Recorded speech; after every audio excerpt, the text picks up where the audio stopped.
Hello, hello everyone! Comment va? Dans la série Rumeurs, j'appelle la marque Redmi. Et oui, Redmi, filiale de Xiaomi. Si vous ne le savez peut-être pas, mercredi prochain, donc mercredi 26 mai, donc très bientôt, se déroulera une conférence de la part de la marque chinoise avec pour but, bien évidemment, la présentation de nouveaux smartphones. Et oui, bon, c'est vrai que j'ai l'impression que chaque mois, même chaque jour, il y a des nouveaux smartphones qui arrivent. Je ne sais pas ce que vous en pensez vous. Est-ce que ça fait un peu trop ou pas? Dites-moi votre avis déjà. Bon bref, du coup, Redmi profitera de cette occasion pour nous présenter deux nouveaux smartphones. Et d'après les rumeurs qui sont fort probables, on devrait avoir un Redmi Note 10 Pro compatible 5G. Donc le même qui a débarqué chez nous, mais cette fois-ci avec une compatibilité sur le réseau 5G, donc plutôt pas mal. Et dans un second temps, on devrait également avoir un Redmi Note 10 version Ultra, rien que ça. Avant d'aller un peu plus loin les amis, très important, pensez pour celles et ceux qui n'ont pas encore fait à vous abonner, activer la petite cloche de notification. Vous n'êtes seulement aujourd'hui que 15% des personnes à visionner ces vidéos, à être abonnés, donc allez-y. Thank you. Alors moi qui pensais que la série des Redmi Note 10 allait s'arrêter là, c'est vrai qu'il y a déjà eu 4 versions, enfin 4 déclinaisons qui sont sorties. Ça fait tout de même pas mal. Eh bien, apparemment, je me suis trompé. Puisqu'on devrait voir 2 nouvelles déclinaisons arriver, de quoi peut-être un peu perturber le consommateur dans ses choix. Mais qu'empêche, Redmi va nous proposer encore une fois des nouveaux smartphones avec sa fameuse recette, le rapport qualité-prix imbattable. Bon, alors qu'en est-il les amis? Que faut-il savoir? Je vais tout vous dire sur ce qu'on a. Apparemment, le site chinois Redmi a par erreur répertorié le smartphone avec quelques indications croustillantes. Bon, encore une fois, la fameuse erreur involontaire. Visuellement, déjà les amis, comme vous le voyez, on a une très grosse inspiration sur le côté visuel au niveau du revêtement arrière sur le Mi 11 qui est sorti en version édition spéciale. Donc une espèce de bleu avec des stries verticales. Et le site qui nous a été 3D nous mentionne que le nom donné à cette couleur serait Phantom Blue. Ensuite, toujours visuellement, le bloc photo a quelques similitudes avec la version Note 10 5G. Au final, un smartphone visuellement au niveau design que je trouve plutôt assez classique.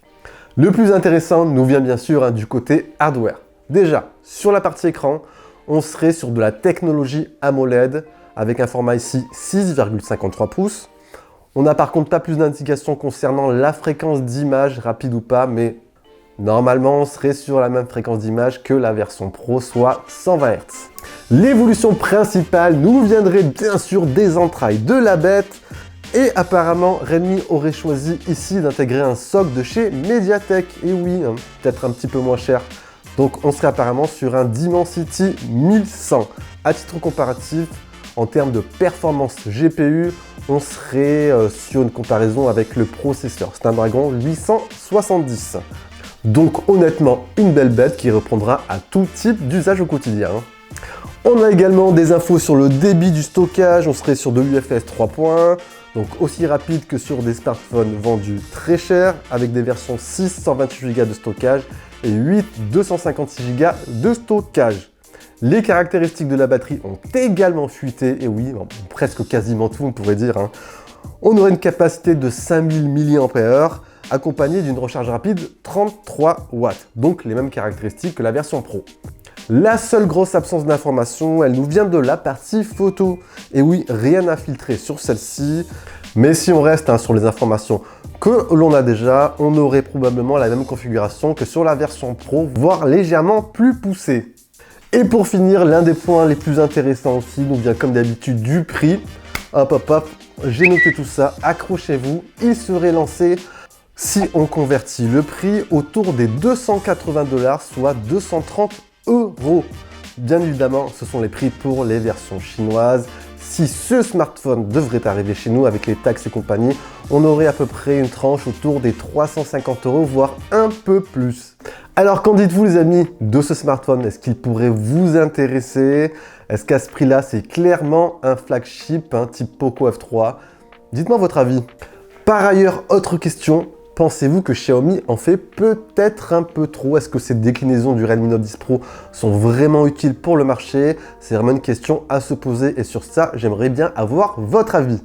On a fait un petit tour de cette rumeur concernant le futur Redmi Note 10 Ultra qui s'annonce assez alléchant sur le papier. On verra tout ça mercredi. En attendant, on se dit bien sûr à la prochaine. Si vous avez apprécié, n'oubliez pas d'envoyer le gros pouce bleu. On partage également la vidéo, très important. Prenez soin de vous. Allez, ciao ciao.